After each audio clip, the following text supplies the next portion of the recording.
ഈ വീഡിയോയിൽ പറയുന്നത് ട്രാൻസ്പോർട്ടേഷൻ എന്നുള്ള ചാപ്റ്ററാണ്. OPM വിത്ത് ട്രാൻസ്പോർട്ടേഷൻ എന്നുള്ള ചാപ്റ്ററാണ് പറയുന്നത്. അപ്പോൾ ഈ ട്രാൻസ്പോർട്ടേഷനിൽ എന്താ ഉദ്ദേശിക്കുന്നതെന്ന് വെച്ച് കഴിഞ്ഞാൽ നമ്മൾ ഈ ഫാക്ടറീസിൽ ഉണ്ടാക്കുന്ന പ്രൊഡക്ട്സുകൾ അത് ട്രാൻസ്ഫർ ചെയ്യുമ്പോൾ അഥവാ ട്രാൻസ്പോർട്ടേഷൻ നടത്തുമ്പോൾ പല തരത്തിൽ ട്രാൻസ്പോർട്ടേഷൻ നടക്കും. മീൻസ് ആദ്യം വെയർ ഹൗസിലേക്ക് ട്രാൻസ്പോർട്ടേഷൻ നടക്കും, പിന്നെ വെയർ ഹൗസിൽ നിന്ന് ഹോൾസെയിലേഴ്സിലേക്ക് നടക്കും, ഹോൾസെയിലേഴ്സിൽ നിന്ന് റീറ്റെയിലേഴ്സിലേക്ക് നടക്കും, കസ്റ്റമേഴ്സിലേക്ക് അറ്റ് ദ എൻഡ് കസ്റ്റമേഴ്സിലേക്കും നടക്കും. അപ്പോൾ ഈ ട്രാൻസ്പോർട്ടേഷനിൽ നമുക്ക് ഏറ്റവും മിനിമം കോസ്റ്റിൽ ട്രാൻസ്പോർട്ടേഷൻ ചെയ്യാൻ പറ്റുന്നത് ഏതിലാണ് എന്നത് നോക്കുന്നതാണ് നമുക്ക് ട്രാൻസ്പോർട്ടേഷൻ എന്നുള്ള ചാപ്റ്റർ ഉദ്ദേശിക്കുന്നത്. അപ്പോൾ അവിടെ എന്തുണ്ടായിരിക്കണം? ആ ഗുഡ്സിൻ്റെ അഥവാ പ്രൊഡക്ട്സിൻ്റെ ഒരു ഫിസിക്കൽ മൂവ്മെൻറ്റ് ഉണ്ടായിരിക്കണം.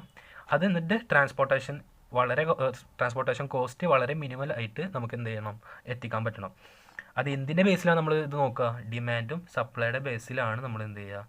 ഈ ട്രാൻസ്പോർട്ടേഷൻ കോസ്റ്റ് മിനിമത്തിൽ എത്തിക്കാൻ നോക്കുക. അപ്പോൾ നമുക്ക് എന്ത് ചെയ്യാം? അതാണ് ഈ ചാപ്റ്ററിനോട് ഉദ്ദേശിക്കുന്നത്. ഈ ചാപ്റ്ററിൽ നമ്മൾ ചെയ്യുന്ന എന്താ? ട്രാൻസ്പോർട്ടേഷൻ കോസ്റ്റ് വളരെ മിനിമലായിട്ട് എത്തിക്കുക എന്നുള്ളത്. അപ്പോൾ ഇതിനായിട്ട് പലതരം മെത്തേഡ് ഉണ്ട്. ഫസ്റ്റത്തെ മെത്തേഡാണ് എന്തെന്ന് പറയുന്നത്?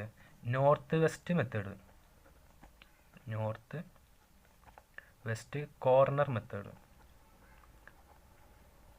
കോർണർ മെത്തേഡ് എന്ന് പറയുന്നത്. അപ്പോൾ ഈ നോർത്ത് വെസ്റ്റ് കോർണർ മെത്തേഡ്, അപ്പോൾ അത് ചെയ്യാനായിട്ട് മുന്നേ നമ്മൾ എന്ത് ചെയ്യണം? ഇപ്പോൾ ഒരു പ്രോബ്ലത്തിൽ ആദ്യത്തെ നമ്മൾ ചെക്ക് ചെയ്യേണ്ടത് ഈ പ്രോബ്ലം ബാലൻസ്ഡ് ആണോ ഓർ അൺബാലൻസ്ഡ് ആണോ എന്ന് നോക്കണം. ബാലൻസ്ഡ് ആണോ അൺബാലൻസ്ഡ് ആണോ എന്നുള്ളത് നോക്കുന്നത് എന്തിൻ്റെ ബേസിലാണ്? ഡിമാൻഡിൻ്റെയും സപ്ലൈയുടെ ബേസിലാണ് നമ്മൾ എന്ത് ചെയ്യുക? അൺബാലൻസ്ഡ് ആണോ ബാലൻസ്ഡ് ആണോ നോക്കുന്നത്. ഡിമാൻഡും സപ്ലൈയും ഈക്വൽ ആണെങ്കിൽ അതെന്താണ്? ഈക്വൽ ആണെങ്കിൽ അത് ബാലൻസ്ഡ് ആണ്, അല്ലെങ്കിൽ അതെന്താണ്? അൺബാലൻസ്ഡ് ആണ്. ഓക്കെ.